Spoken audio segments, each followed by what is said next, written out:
आज हम ट्राई करने वाले हैं Bblite। ये बहुत सारे आजकल इंस्टाग्राम पे फेमस है एंड देखते हैं कैसा हम पे इफेक्ट होता है। सो थोड़ा सा विल टेक इट।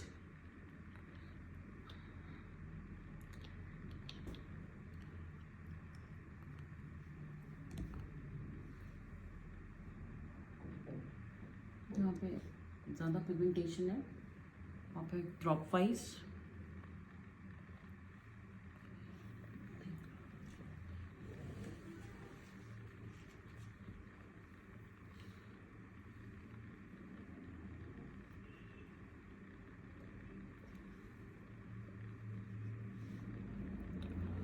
अब जस्ट टैप कर करके वील मिक्स इट।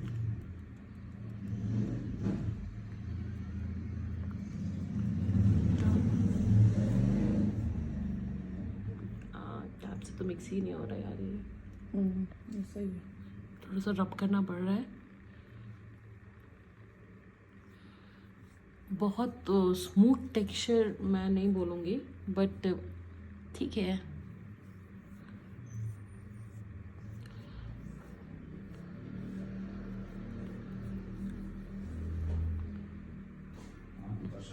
ये